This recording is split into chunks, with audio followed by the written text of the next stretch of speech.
Welcome. Here we are at the Midweek Bible Study. Again, we're in Matthew chapter 20, starting at verse 29. We've had a really jam-packed chapter 20 so far, and I hope that you were able to listen to last week's, because that will help you as we glide into here. We are entering the last few days, really week and a bit, of Christ's life before the crucifixion. So it's important to have this flow and understand what Christ had been talking about, what was on his mind, and the interactions that he had right before the triumphal entry, which we get in the next chapter later on today, actually, in this lesson. So there's a miracle, though, that we've got to handle first. It's at the end of chapter 20, starting at verse 29. As Jesus and his disciples were leaving Jericho, a large crowd followed him. Two blind men were sitting by the roadside, and when they heard that Jesus was going by, they shouted, "Lord, Son of David, have mercy on us." The crowd rebuked them, told them to be quiet, but they shouted all the louder, "Lord, Son of David, have mercy on us." Jesus stopped and called them. "What do you want me to do for you?" he asked. "Lord," they answered, "we want our sight." Jesus had compassion on them and touched their eyes, and immediately they received their sight and followed him. Now, those of you that are really sharp and remember what we've done before know that this story is the same story with a couple of different details that we got in Mark. There was a man named Bartimaeus. We know the name of a first century blind beggar, which I find fascinating since we don't know the names of so many other very, very important individuals in Roman culture, in Jewish culture, in that whole area. But God, for some reason, wanted us to know about Bartimaeus. Well, here in Matthew, there are two guys, and it's the same story. They're crying out, "Please have mercy on us." The crowd is rebuking them. Why would the crowd rebuke them? Well, for one, traditionally beggars were not supposed to hassle anybody. They could call out, but if they were told to shush, they were supposed to shush. These guys weren't shushing. If we understand in the other Gospels accounts, Jesus was teaching as he went along the way. So the beggars were interrupting church, shall we say. They were interrupting the rabbi. And that was a no-no. But Jesus didn't join in the rebuking. He didn't say, wait till after church, we'll meet in my office or something. He stopped and he called them. And we know in the other accounts that he said, "Bring them to me." And so they come and they get together. And Jesus then, which we brought up when we went through Mark, but I got to say it again. One of the things that just absolutely blows my mind is that Jesus looks at them and says, "What would you like?" Now think about that. Excuse me. It is becoming, when I record this, which is long before you get to see it, it has become very dry, very hot, and our air conditioning at the office today is not working really well. So I'm not terribly embarrassed or sunburned. It's warm in here. All right, hang about. There we go. But aren't you know your hard-earned dollars aren't going to keep it so cold that we can hang meat in my office. So we got that going for us. So he says, "What do you want me to do for you?" James tells us that we don't have because we don't ask. And then he says, "And when you do ask, it's for your own selfishness." So when it's something really important, go ahead and talk to God. And if you don't think it's all that important, go ahead and talk to God. He'll sort out what's important and what's not. But just go ahead and talk. Even though Jesus said he knows what you need before you ask him, still ask. Now I think that makes sense. It does to me. I have kids, and they're all grown now, but I have grandkids. And even though they know we're going to feed them, and when one of them goes, "Hey, are we going to have lunch? What have we got for lunch?" I love that, because they're coming up saying, "We rely upon you. What is the provision for today?" Of course, if they said it that way, I'd think something had gone wrong with them. I just love it that Jesus says, "What do you want?" They said, "Lord, we want our sight." I love another version of this. Earlier, we've gone on in another book where he says, "Lord, if I could see." It's like that's a lot. But you ask what I really want, and what I really want is if I could see. I just love that. It's so human. Now Matthew has a point to make here. So Matthew is skipping details, and he's not bringing in the full humanity, the name of the guy and all this other. What's the point he's trying to make? Well, if you remember in chapter 20, we've already looked at that God gives grace to people that in our minds don't earn it. In our minds, they shouldn't get as much grace as us. But God does, because it's his grace. He gets to spend it the way he wants to. And that whenever any of us want to be on the right hand or left hand of God, for purposes of being honored by God, sure, but also as a way of saying, I volunteer to be on the cutting edge and do your hard work. Jesus says, you don't get to decide that. Plus, you need to remember that being around me comes at a cost.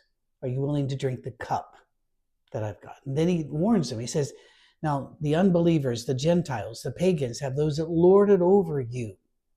And by the way, another gospel says, and say it's for your benefit. Remember that during the political season. Saying, but among you, no. Among you, it is who serves. That's who we go for. Who is serving rather than being served. Now, in many political systems, and in the United States, it is certainly this way. Those that are elected to the highest offices of Congress, Senate, and the presidency, those on the cabinet, tend to enter with some money and then retire with many millions. And that looks not like Jesus at all. He says, we come to serve and to give our life as a ransom for many. So once again, I have to ask a question here. I started last week with a couple of questions. So I'm going to ask a question here.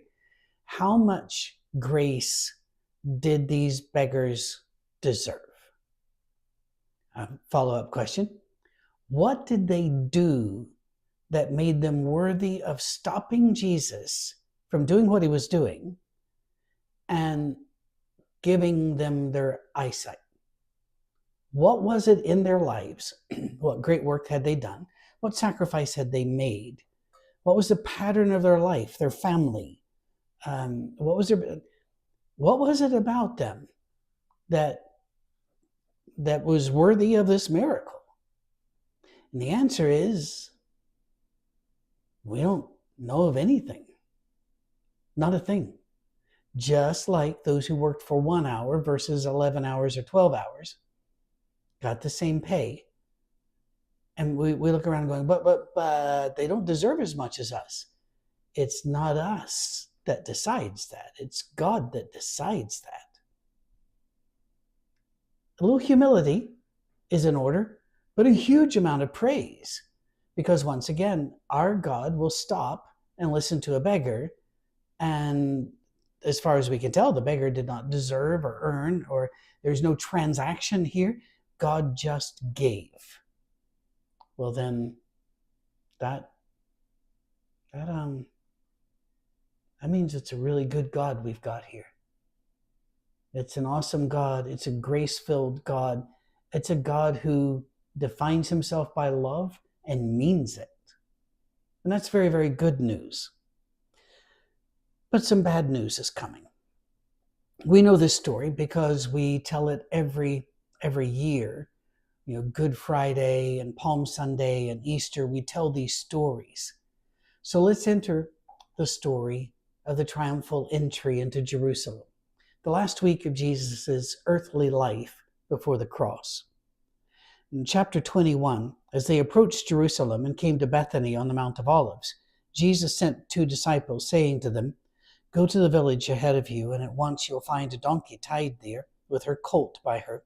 Untie them and bring them to me. If anyone says anything to you, tell them that the Lord needs them, and he will send them right away." Now, I've actually had atheist friends of mine, and I have atheist friends, and so, and I respect them and love them.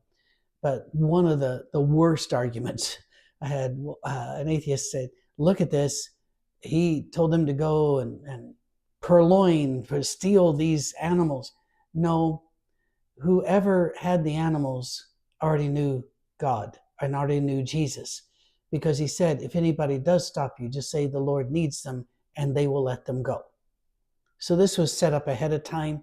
How? Why? We want details. Come on. What's the guy's name? What are the names of the donkey and the colt? And how tall were they? And did they have pretty eyes? No, we don't get the details here because that's not the point. Now, I've read a lot of Old English literature. I'm not bragging. I had to. There were different courses in high school and college and university where I had to read them. It is staggering to me how little required reading is required now compared to when I was going through. Now, some of the ancient writers, and some of you, I call them ancient, but we're talking 1700s, 1800s, they would go off on tangents that would go for page after page after page after page. Charles Dickens, I'm looking at you. There were a lot like that, and some that were even worse. Whenever you're done reading a novel by Proust, I defy you to tell me what happened and why it was written. It is just one meandering thing that hits other meandering things. The Bible's not like that. What is written, papyrus was super expensive. And therefore, you didn't put extra words down unless you really needed them. Now, for those of you that are going, aha, but what about like the list that goes for chapters and Chronicles? They needed that. They needed to reform their identity. They were in Babylon, about to return to their land. They needed to know, what land went where, what their history was. So that was desperately important for them.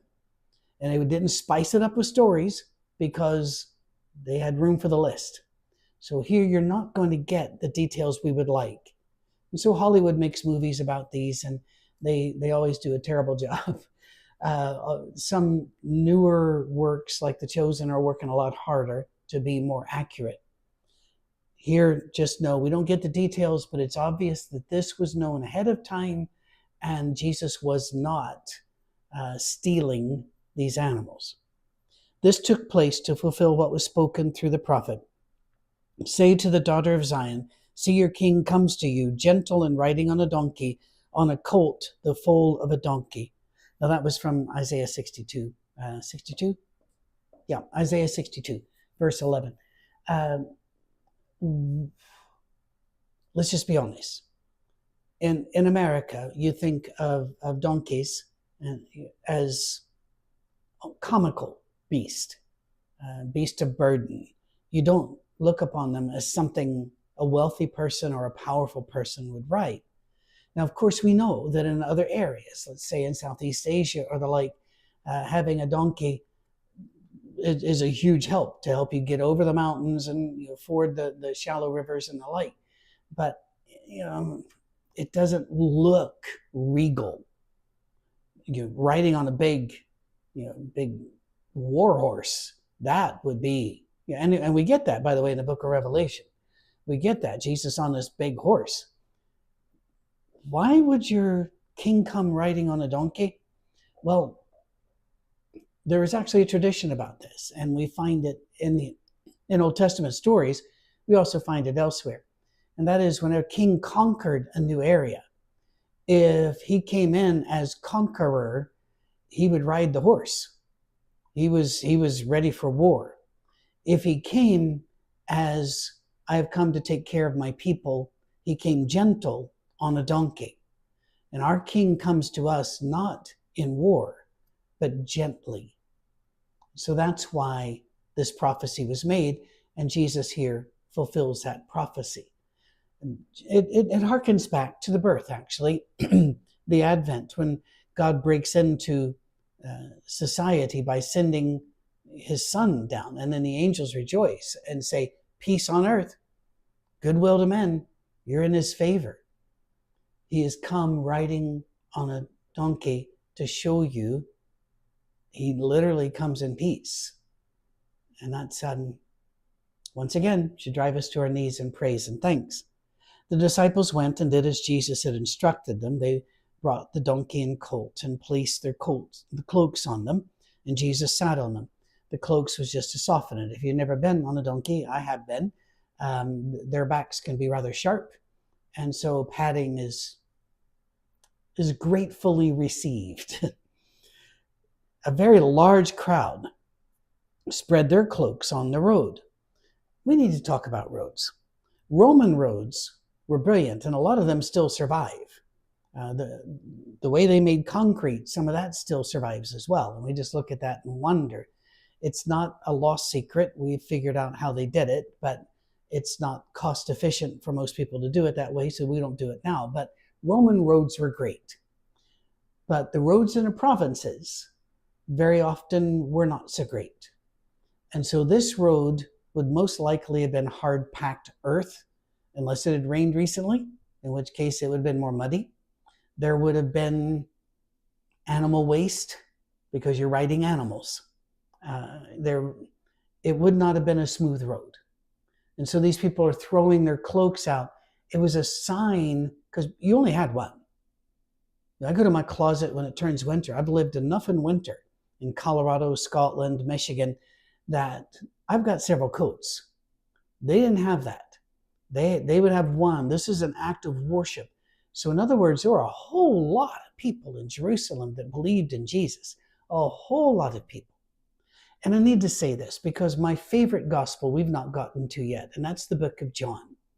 Absolutely, no question about it, my absolute favorite gospel. But the phrasing in the book of John often led to anti-Semitism in the church, because instead of saying the chief priests and leaders, he would say the Jews did this and the Jews did that. Now, John himself was a Jew, and I believe that his phrasing, and I believe that this is a defensible position, was a way actually of being humble, saying, we, my people, did this. I am one of the people who did this. But it doesn't read that way to those of us who are Gentiles, which is the vast majority of those of you that are listening. So it can make it sound like in the book of John, like the entire nation of the Jews rose up against Christ, when that is patently not the case. There were the top echelon power holders turned against Christ. And of course, you can always get a mob. You can always get people out there, if you want to get people to throw rocks and yell things, you can get them. Because those people are out there and they are gettable. But the majority, and by the time he gets there, people are sacrificing. And they don't have to. This was a show that they saw Christ as king. They understood what he was doing when he rode in. And they're putting branches on from the trees, and they're putting those on the road ahead of him. The crowds that went ahead of him, which is what you did with the king. Whenever a conquering king came, or a savior king, however the king never came in first. You always sent waves of singers and musicians, and you always sent in then different high officials and such. And so this, once again, is showing that the populace looked upon Christ already after just 3.5 years or so of teaching, that this man was their Messiah. They were excited. Hosanna just means, it's actually in a tense, which is really hard to translate. You will sometimes see that the word Hosanna means save. It does. But man, I'm struggling trying to find a great English translation for it. It's more like we are saved, he will save us. So we are saved because he's going to do that. Hosanna to the Son of David. Blessed is he who comes in the name of the Lord. And that's just a quotation out of Psalm 118. When Jesus entered Jerusalem, the whole city was stirred and asked, who is this? So while a great number knew of him, others did not. Now, you might be thinking, well, how did they not know? Please remember, if they had not seen him close up, they wouldn't know him. There were no pictures. People did not draw representations. The Jews were very, very strict about this, as Muslims are. You go into a mosque and you see all that elaborate stuff around. That's the Quran, that's scriptures in Arabic written stylistically. You will not see the representation of any living thing, person or animal. The Jews were the same. They get that from Exodus 20 and the commandments, that they're not to make graven images, and it goes on to explain that in greater detail later. So they would not have known until somebody goes, this is, verse 11, this is Jesus, the prophet from Nazareth in Galilee. And a whole lot of them, by the way, at that point would have been going, oh, run and get the kids. This is exciting stuff. And certainly there'd be some who go, I didn't hear about that, because they didn't know. But the city was excited about this. So what does Jesus do first? He rides in regal procession right to the temple. Well, you would expect him to do that, to come in and teach at the temple, but he doesn't teach first. Jesus entered the temple area and drove out all who were buying and selling there. He overturned the tables of the money changers and the benches of those selling doves. It is written, he said to them, my house will be called a house of prayer, but you are making it a den of robbers. That again comes out of Jeremiah chapter 7. Boy, Jeremiah had a hard life. I won't go that direction now. We need to focus here. Quick question that some of you may be having, and that is this the first time or the second time Jesus did this? If you look in the Gospels, it looks like it happened twice. It might have, but it's also not unusual for them to retell a story and place it at a different place in the life to make another point. You and I would look upon that and say, wait a minute, that's not being honest, that's not being true to the historical record. They did not have that mindset. Remember, they're telling a story to make point, to get a theme across, not to do an historical record. Luke specifically says he was writing to make a historical record. So that's why Luke is a bit different. Even though he uses some of the same source material, he actually interviews people. That's why he can tell you what Mary was thinking at certain times. So it's a little different. And we'll get to Luke. But for now, what's he doing? Well, we know that whether this time or an earlier time, he made a whip and drove out folk. Now, what's fascinating to me here is that this happened at all. You see, the Jews had a guard. They had a temple guard. Now, the guard was sometimes armed with just sticks. In Roman society, it would have been really hard for them to be carrying swords. So they would either staves or clubs, but they were also very well trained, because people from all over, Jews from all over, would come into the temple area, and some of them didn't know how to behave, and they needed to be sorted quickly.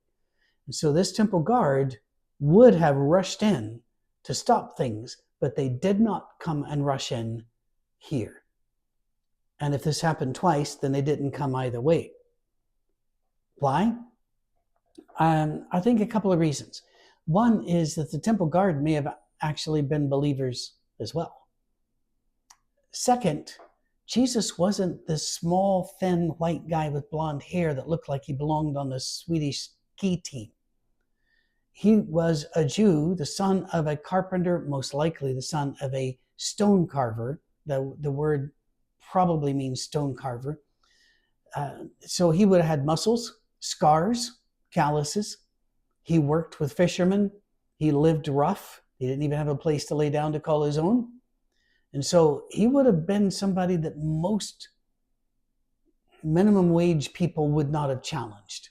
It's more than their job's worth to go for that. They're just, okay, and I'm out. It's understandable. It is. This is all that Matthew says. Once again, details. We want details. And the other Gospels give us details. Matthew does not, because he's going somewhere. And once again, it is about grace, grace, grace. In the middle of it, there are people that are getting in between God and grace. At this time, if you remember in the Old Testament, to get to God, you had to come to the temple. I'm oversimplifying this so much.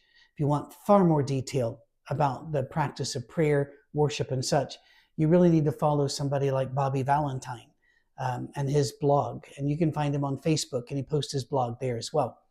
So I'm simplifying for the sake of time.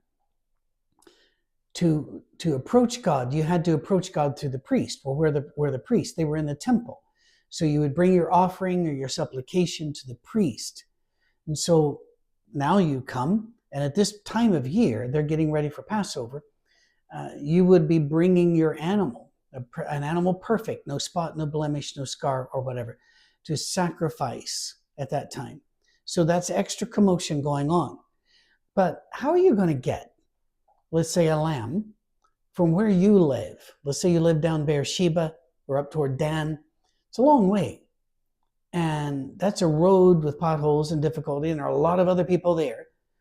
And the chances of getting the thing soiled, broken, injured, why don't we just buy something there? It's rather like, do we take all of our groceries up to the mountains that we're going to need? Or they have stores there. Why don't we just buy the stuff there? It'll be more expensive, but we'll buy it there. Well, the people that were in between the people coming to worship and the temple were selling these goods. They were selling, buying and selling, and the money changers. In other words, you couldn't, we can't use your money. It comes from another place. You got to have special temple money, or you have to have our money. And so in the exchange rates, you know this if you've ever gone to exchange your money, that there is a fee for that. And you never get what the newspaper publishes is the rate of exchange. You get a rate that favors the money changers. Now, I don't mind that unless they're really trying to rob me, because they got to stay in business and they're offering a service that I need. So I know that if I'm exchanging money in the airport, I'm getting a worse rate than I would if I could wait and later on go to a bank in the city. But I might need money right then to pay a taxi or the like, so it's worth it. But if I'm being gouged, I'm going, And that was what was going on here. We know from other sources that this happened a lot around the temple. And that's not because they're Jews. It's because they're people. People like, as you know, if you rented a car and then you're about to turn it back into the airport, you have to fill it up. If you don't, they're going to charge you almost twice as much for the petrol as it really is. And so if you just, I just thought I'd better do that. And the closer you get to the airport, the higher the price goes up, right? Well, this was becoming onerous. It was too much. And the Jews had very strict laws that you were not to take advantage of your brothers. You were not to loan them money at interest, for example. You were not to gouge them. And these people were gouging them. Here, you want to approach God, you got to have a sacrifice. You got to have a sacrifice. Let's exchange your money. Now that we've done that and gotten the profit, now let us sell you an overpriced animal for sacrifice. They were getting in between God and the people who are coming for grace and forgiveness. Sadly, church leaders do that. Sadly, governments can do that. They can say, so you want a salvation. If you do, just sign this document that you believe these 40 things, these 39 things, these whatever. And we're going to need assurances that you're giving a tithe to us. And we're going to need a certain amount of volunteer hours out of you. And you're going to need to make sure that you're here. Just, you know what it's like. I know what it's like. I've been there. We're going to trust God and trust you that that's going to be worked out just fine. We're not going to make you sign anything. We're not going to make you pay anything. But those of you that do donate are the very reason we can eat and have a house. So we're very, very grateful for that, mind you. The point here, I don't want to get off on that. We're not going to do a big giving segment here, although, again, we're so grateful. This is about don't get in God's way. And remember, I'll pay people what I want to pay people, God says. I'll give grace even if you don't think they earned it. It's all a big meta theme here. And I fear that we miss this because we look upon each of these stories as discrete units and we move on and park what we just saw. Don't do that. Once these gates are opened up, what happens? The blind and lame came to him at the temple, and he healed them. Well, that's good news, isn't it? I mean, wouldn't we really rejoice if somebody just walked into the hospital and went from room to room, healed, healed, healed, and not a fake healing, a real healing? It's just, would we not praise that? Gotta tell you, not everybody would. If it removes people from power, let's say these people that are healed now go, wait a minute, this guy was good to me. I'm going to go follow him, and they don't come to my church anymore. Or they don't buy the vitamins that I'm selling at a ridiculous price. Or they don't, if I'm losing power, I'm not happy about this. And guess what happens? In the middle of all this rejoicing, the chief priests and the teachers of the law saw the wonderful things he did, and the children shouting in the temple area, Hosanna to the Son of David. They were indignant. You're threatening our power. You're not going to vote for us. You're not going to give us your tax money. You're not going to keep us in power and fancy robes and special treatment. So they storm over to Jesus. Do you hear what these children are saying? They ask him. Jesus replied, yes. And then he goes on. I guarantee you there was a pause there for them to gasp and hump, and to each other. And then he goes, oh, maybe you haven't read the scripture. Who's he talking to? He's talking to the chief priest and the teachers of the law. And I love this. I just love this. He goes, oh, maybe you haven't read. And then he quotes out of Psalm 8, verse 2. You see, you don't even have to go far in the Psalms, just to 8. You don't have to go to all 150, or they actually had a few more than 150. If you don't know, if that terrifies you, just send me a question about it. info@oursafeharbor.com. I'll direct you to the answer. He said, haven't you read? From the lips of children and infants, you have ordained praise. And then he left them, went out of the city to Bethany, where he spent the night. And that's where we're going to call an end to today's lesson. He's going to keep coming back in, and this is the last week of Jesus's life before the cross. Lots going to be packed into these 7 days. And because this is Matthew brings in a couple of things that the others do not, at least not nearly in such detail. Chapters 23, 24, and 25 are going to be quite the trip. So you might want to steel yourself for that, although we're not going to get there today or next week. I hope you're enjoying this. If you are, please share it. Please make sure you're subscribed. Hit the like button, hit the bell button. That allows Google, doesn't allow Google. It helps the algorithm push us up so that if somebody is going, I want to know more about Jesus, Google might actually give them our name. But that's all dependent upon how many subscribers we have, how many likes, and hitting the bell. And so that's why we're asking you to do this. We don't get any extra money. We don't get any money at all. This is a way of getting the story of Jesus out there. We don't want anything to stand between anybody and grace. Thank you for all your help, your love, your prayers. God bless you. We'll see you next week then, right? Cheers.